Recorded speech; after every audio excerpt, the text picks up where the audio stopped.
Hello guys, അപ്പോൾ ഇന്നൊരു പുതിയ വീഡിയോ ആയിട്ടാണ് വന്നിരിക്കുന്നത്. വേറൊന്നുമല്ല, ഞാൻ കുറച്ച് നൈറ്റി മെറ്റീരിയൽസ് ബുക്ക് ചെയ്തിട്ടുണ്ടായിരുന്നു. അപ്പോൾ അത് വന്നിട്ടുണ്ട്. അതിൻ്റെ ഒരു അൺബോക്സിങ് വീഡിയോയും പിന്നെ ഞാൻ കുറച്ച് എൻ്റെ ഒരു സ്റ്റോറി പറയാനും കൂടിയാണ്.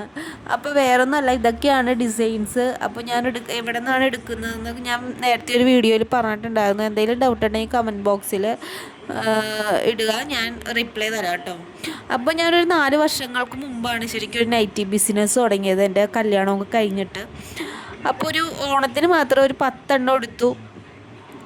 അത് കൊടുക്കാൻ കുറച്ച് ബുദ്ധിമുട്ടുണ്ടായിരുന്നു, കാരണം ഞാൻ ചെയ്യുന്നുണ്ടെന്ന് ആർക്കും അറിയില്ല. അങ്ങോട്ട് ചെന്ന് നമ്മൾ ചോദിക്കണം വേണമെന്നൊക്കെ. അപ്പോൾ കുറച്ച് മിസ്റ്റേക്കുകളൊക്കെ ഉണ്ടായിരുന്നു. അങ്ങനെ 10 എണ്ണം കഷ്ടപ്പെട്ട് വിറ്റു. അടുത്ത കൊല്ലം ഓണത്തിന് തന്നെ എടുത്തു ഒരു 10 എണ്ണം.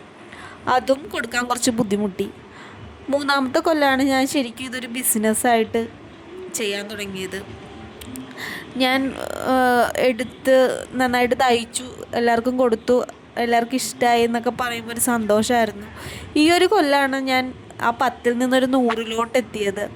100 പീസ് ബുക്ക് ചെയ്തിട്ടുണ്ട്. 100ൻ്റെ മേളിൽ ഞാൻ ബുക്ക് ചെയ്തിട്ടുണ്ട്, കൊണ്ടുവന്ന് തയ്ച്ചിട്ടുണ്ട്.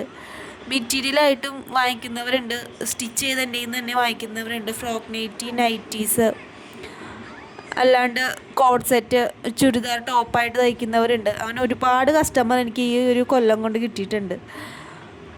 അപ്പോൾ ഞാൻ ആ 10 എണ്ണം എടുത്തിട്ട് തോറ്റു പോയായിരുന്നെങ്കിൽ ഒരു പക്ഷേ ഇന്ന് എനിക്ക് ഇതിൽ നിന്നൊരു വരുമാനം കിട്ടില്ലായിരുന്നു. മോനുള്ളതുകൊണ്ട് പുറത്തോട്ട് എങ്ങും ജോലിക്ക് പോകാൻ പറ്റില്ല.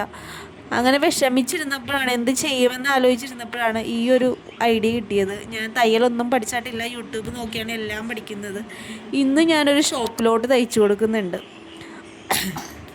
അപ്പോൾ അതൊക്കെ എൻ്റെ ഒരു വിജയമായിട്ടാണ് ഞാൻ കാണുന്നത്. അപ്പോൾ നമ്മൾ എന്തെങ്കിലും ചെയ്യാൻ തുടങ്ങുന്നുണ്ടെങ്കിൽ ചിലപ്പോൾ ആദ്യം നന്നായിട്ട് ഫ്ലോപ്പ് ആവും. അപ്പോൾ അതിൽ നിന്ന് നമ്മൾ ചെയ്ത് വരണം, എങ്കിലേ നമുക്കൊരു ലക്ഷ്യത്തിലെത്താൻ പറ്റുള്ളൂ. അപ്പോൾ ഇതുപോലെ മുന്നോട്ട് വരാൻ ആഗ്രഹിക്കുന്നവർക്ക് എന്തെങ്കിലും ഹെൽപ്പ് വേണമെങ്കിൽ എൻ്റെ കമൻറ്റിലൂടെ ചോദിക്കണം. എന്നെക്കൊണ്ട് ചെയ്യാൻ പറ്റുന്നതാണെങ്കിൽ ഞാൻ നിങ്ങളെ സഹായിക്കാം.